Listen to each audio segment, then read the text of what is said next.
Welcome back, everybody. We're diving deep today into something I think is on a lot of our minds. Yeah. It's how technology is reshaping the way we learn and, you know, Right. maybe not always for the better. Interesting. We've got some thought-provoking research and articles for this deep dive, Okay. and they make a pretty compelling argument that tech might actually be holding back education Mm.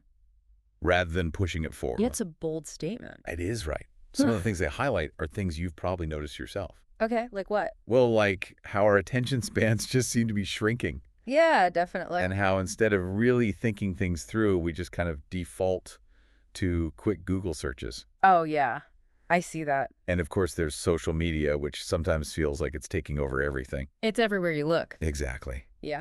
So to help us unpack all of this, we've got a fantastic expert in the field with us today. Well, thanks for having me. I'm excited to dive in. Well, we're thrilled to have you here. And I think what's really fascinating about this whole topic is that it's not just some kind of cultural observation. Uh-huh. Like it's actually happening at a neurological level, the way our brains are working. It really is. It's fascinating how the brain adapts to new inputs and Right. So the source we're looking at today mentioned how Mhm. our brains are essentially being rewired Yeah. by the constant distractions, the pings, the notifications. The digital world is a nonstop stimulation machine. Yeah. And every time we check our phone, we get it triggers this little dopamine hit. It does. And our brains love that. Oh, they do. They crave more and more, even if it means Yeah. we can't sit down and focus on a book or a complex article for more than a few minutes. It's true. It's almost like Yeah. our brains are getting addicted to this kind of digital junk food That's a great analogy. where we're just craving that next hit of stimulation, Right. even if it's not actually good for us in the long run. You Right. know? And that's, I've noticed this with myself, even tell me about it. trying to read something online that requires you to think. It Yeah. feels like running a mental obstacle course. I know exactly what you mean. And that creates a huge Yeah. challenge for educators who are trying to make learning engaging It does. when kids are so used to this constant novelty and stimulation. Right. And they're Yeah. competing with this deeply ingrained reward system that our brains have now. Exactly. And it's not as simple as just telling kids to focus harder. No. We have to understand how their brains are literally being shaped by technology. It's wild, isn't it? It is. And some schools are experimenting with things like gamified learning Oh, to interesting. try and tap into that reward circuitry in a way that actually benefits learning. Okay, so almost like meeting kids where they are, In a way. Yeah. but guiding them towards something more productive. And the source also talks about this idea Okay. that we're outsourcing our thinking to technology. Oh, I see that. We just Google everything instead of really wrestling with a problem Yeah. and coming up with our own solutions. And I thought that was a really interesting point. And it raises a crucial distinction. Yeah. There's a big difference between accessing information There is. and truly understanding something. Yes. You can find the answer to almost anything online these days. Almost anything. But that doesn't mean you've actually learned anything. Right.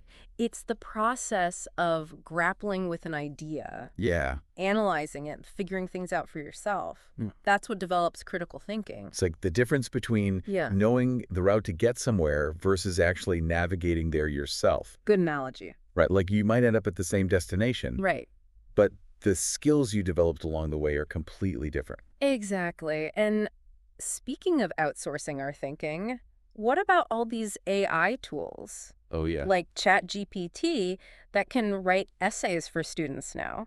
Yeah. Is that like the death of critical thinking, or It's a big question. is it just a new tool that we need to figure out how to use wisely? It's both exciting and a little scary, right? On the one hand, there's so much potential for misuse. Totally. Students could just plagiarize, basically bypass the whole learning process. Yeah. And I guess that's where the ethical It is huge. questions about AI and education Yeah. become really important. Absolutely. How do we use these powerful tools responsibly and ethically? Right.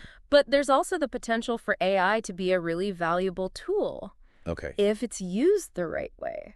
Like how? Imagine AI tools that can give personalized feedback on essays, Well, it's interesting. tailoring suggestions to a student's individual strengths and weaknesses. Mm-hmm. That kind of feedback could be transformative for some learners. Yeah. Okay. So it's less about being afraid of the technology Right. and more about Yeah. figuring out how to use it in a way Exactly. that actually benefits education. We need to be thoughtful and intentional Intentionally, yes, Anne. about how we integrate these tools. Now let's talk about social media because, okay, The 800-pound gorilla in the room. yeah, the source did not paint a pretty picture I can imagine. of what's happening there. This idea of students glued to their phones, Yeah. learning TikTok dances instead of, Instead of engaging with... the real world yeah. Right. And it's hard to argue with that. Well, and we know Right. these platforms are designed to keep us hooked. They're using Oh, they are. algorithms to feed us a constant stream of content that's tailored to keep us scrolling. And that can be really hard to resist. Especially for, I would imagine, Especially younger people whose brains are still developing. who are still developing those impulse control mechanisms. Yeah, and the source even mentioned how teachers are Yeah, really struggling to compete I hear that a with lot. the allure of social media. It's hard to compete with something that's designed to be so captivating. It's like trying to teach a class Yeah, when there's a rock concert happening right outside. right. It's like you're trying to have a quiet conversation. Yeah, in the middle of Times Square. Exactly. And I think a lot of people are wondering, Yeah. is this all doom and gloom? Yeah, is social media Is social media ruining ruining? an entire generation's ability to learn? It's a big question, and it's easy to jump to conclusions. It is. But I think it's important to remember Yeah, that technology itself isn't inherently good or bad. right. It's a tool. Like a hammer. Exactly. You can use a hammer to build a house, or you can use it to break something. Right. It all depends on the user. And I So think how we use it. exactly. And social media can be a powerful tool for learning and connecting, Okay. but we need to teach students how to use it consciously. Okay. So it's almost like teaching It's kids like how do healthy eating habits. Yeah, that's a great analogy. Right. We don't want to demonize all sweets, Right. but we do want to help kids understand Oration. yeah, and balance Well, and how to make healthy choices. Okay. So how do we help students develop that kind of like Yeah, that's the digital diet? million-dollar question. Digital literacy. Digital literacy is key. I like that. We need to teach kids how these platforms actually work, Okay. how those algorithms shape their experience, Right. and how to be critical consumers of information online. So it's not just about It's not just about... saying, put your phone away. Exactly. It's about giving them the tools Mhm. to navigate this world thoughtfully. To be savvy navigators of the digital landscape. That's great. And speaking of navigating, I think it's interesting Yeah. that the source also talks about how technology makes it so much easier to cheat. Oh, yeah. That's a whole other Like it's a whole, can of worms. yeah, it's like a digital spy game. It is, in some ways, it's screenshotting tests using AirPods to get answers. Right. And I think it raises these questions about It does. what does it mean to learn in a world Yeah. where information is just so readily available? What's the value of struggling through a problem when Yeah. you could just Google the answer? Exactly. It But- almost feels like a Yeah. fundamental shift in how we even view It is a shift knowledge and learning. in how we value knowledge and effort. Yeah, And so how do we yeah. help students understand? I think we need to emphasize yeah. that the process of learning Yeah. is just as Or important the outcome. as the end result even. Yeah. It's about developing those critical thinking skills, Right. the problem-solving abilities, a genuine love of learning. Yeah. These are things you can't just download. Yeah. You I hear- can't to earn them through effort and engagement. Right. And I think that's such a, And that's a message for- that can get lost sometimes. it can in this age of instant gratification Yeah, exactly. where we expect everything to be Right there at our fingertips. right there, right now. Mm-hmm. Yeah. And I think that leads us perfectly into Yeah, our next part of this deep dive I've read. where we'll explore Right. what this means for the future of education. Sounds good to me. Yeah. It almost feels like we need to like redefine what success even means in education. I think we do. And it's not just about grades or test scores anymore, right? You know, It's about developing the skills and the resilience to thrive in a world that's changing so rapidly. yeah. In a world where technology is just like Yeah. a given. It's woven into the fabric of our lives. It really is. And the source talked about how Yeah. teachers are just feeling so overwhelmed by all of this. Oh, absolutely. Like they're being asked to be. It's like they're expected to be superheroes. Superheroes, yeah. Tech experts, digital detectives, master educators all at the same time. And all on like a Yeah. teacher salary. Not to mention often with limited resources. Yeah, and like outdated training. Exactly. Like we're asking them to do all this, Yeah. but we're not always giving them the support they need. No, it's not just about Right. giving teachers more iPads. It's not about just throwing technology at the problem. Right. It's about giving them the tools and the training. Right. It's about empowering teachers. To use those tools effectively. Yeah, to use them in a way that actually enhances learning. So it's kind of like a two-pronged approach. You need the tools and the knowledge to use those tools effectively. Yeah, and I think that brings us to the really important point about professional development. Yeah, we can't just expect teachers to figure this all out on their own. Right. We need to invest in professional development. That helps teachers. That helps them understand not just how to use the technology, but how to use it strategically. To engage students and personalize the learning. Exactly, and to foster those deeper skills we've been talking about. Yeah. The critical thinking, the problem solving, the collaboration. Right, the stuff that's going to be valuable no matter what technology comes along. Exactly. Those are the skills that transcend any particular technology. Yeah. And it's not just about teachers, right? Well, it takes a village, right? The source also talked about It does. the role of parents in all of this. Parents are essential partners in this. Absolutely. They need to be aware of the challenges Yeah. and the opportunities that technology presents. So it's not just about setting It's not just about screen time limits. setting arbitrary limits. Right, it's About having those conversations. about About responsible use, about ethical use, about intentional use of technology. like being mindful of Yeah. why are we on our phones and What what we're are we doing and what's the purpose? What are we trying to achieve? Are we using technology Right. or is technology using us? Well, that's a good question. That's a question we need to be asking ourselves constantly And helping our kids ask themselves. and helping our kids ask themselves that question. And I love that point about helping kids understand that Yeah. technology is a tool, It's a tool, not a master. not the master, yes. It's about encouraging them to use technology to create, Yeah. to connect, to explore, to learn, But also to understand that there's a but also to remember. whole world out there beyond the screen. Absolutely, that the real world is still there. Yeah, and this whole conversation just makes me think about finding that balance. Finding that sweet spot. Yeah, where technology enhances our lives without, like, taking over. Without dominating them, without becoming the sole focus of our existence. Yeah, and I think that's a really challenge for all of us, not just It's an ongoing challenge. our kids. For all of us adults as well. Oh, absolutely. We're all figuring this out as we go. So how about you? Like, what are some of the most promising ways you see technology actually improving education? Oh, that's a great question. I think there are so many exciting possibilities out there. Like what? Well, for example, we're seeing the rise of personalized learning platforms. Oh, yeah. I've heard about those. Yeah, these platforms can tailor instruction to each student's individual needs and learning style. So not the one-size-fits-all. Yeah, exactly. Not the one-size-fits-all approach that we've relied on for so long. Imagine a world where every student gets the exact kind of support they need at the exact moment they need it. Wow, that sounds like... It's like having a personal tutor for every student. It does, yeah.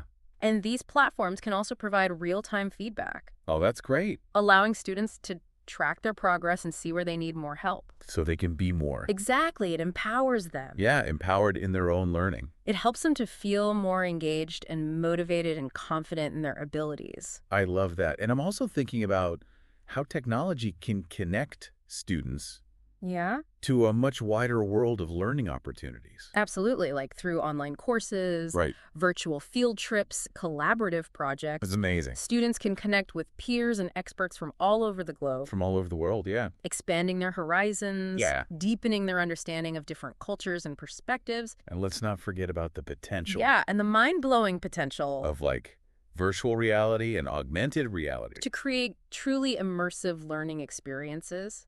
Imagine being able to, like, Yeah. step back in time and experience historical events. Exactly, like step into a history book. Or explore the human body. Or design and build virtual prototypes of your own inventions. It's mind-blowing, isn't it? The possibilities are endless. It's really exciting to think about. It is. But with all this technology, Yeah.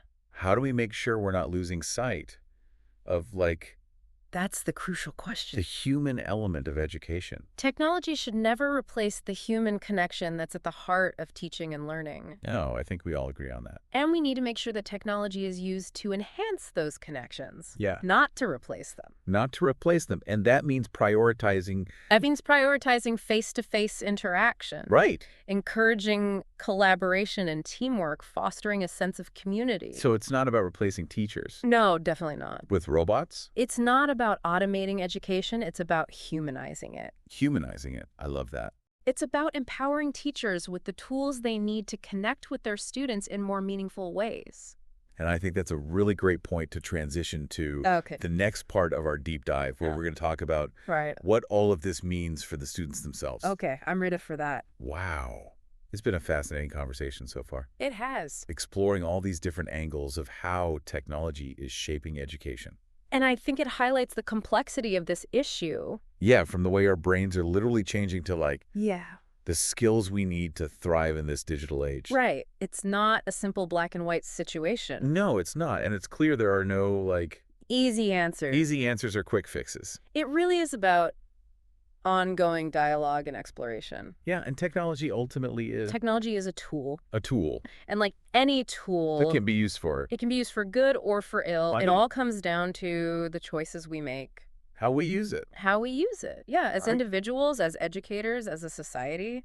So after this deep dive, I'm kind of left wondering... Yeah. What does this all mean for the future of education? Where do we go from here? Right. I think if we zoom out and look at the big picture, we're at a crossroads. Okay. We can continue down a path where technology is calling all the shots. Yeah. Where learning becomes more passive, more fragmented. Yeah. Where attention spans shrink and critical thinking skills just kind of wither away. A dystopian route. Yeah, kind of a bleak picture. Or we can choose a different path. We can choose a path where technology empowers us. Okay. To learn more deeply, to connect more meaningfully, to create more boldly. So it's not about rejecting technology. It's not about throwing the baby out with the bathwater. Right. It's about shaping technology. To fit our vision of what education should be. We need to be the ones in control. Yeah.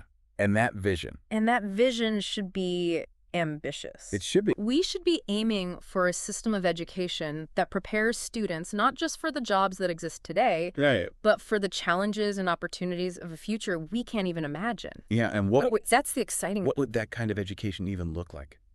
That's the question that keeps me up at night. Yeah. I think it would be deeply personalized. Yeah. Recognizing that every learner is unique. Yes. And has different needs, different strengths. Right, like meeting students where they are. Yeah, meeting them where they are and giving them what they need. Yeah. It would be experiential. Okay. Engaging students in real-world problem solving. Hands-on? Hands-on learning, yeah, getting them out of the textbooks and into the world. I love that. And it would be collaborative, okay. Connecting students with peers and mentors. Yeah. From diverse backgrounds, different perspectives. It goes beyond just... Yeah, it goes beyond memorizing facts and figures. Memorization, yeah. It's about developing the skills, the mindsets that are needed to thrive in a world that's complex and constantly changing. Right, and those skills... Now, those are the skills that will serve them well. No matter what the future holds. Yeah, so what are some of those like? We're talking about critical thinking, creativity, adaptability, resilience, empathy.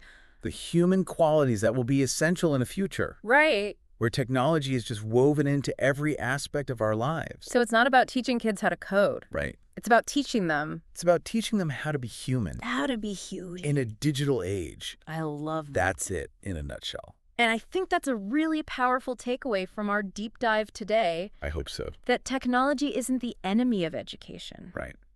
It's a powerful tool. It's a tool that we can use to create a more humane, a more equitable, a more inspiring system of learning. For everyone. For everyone, yeah.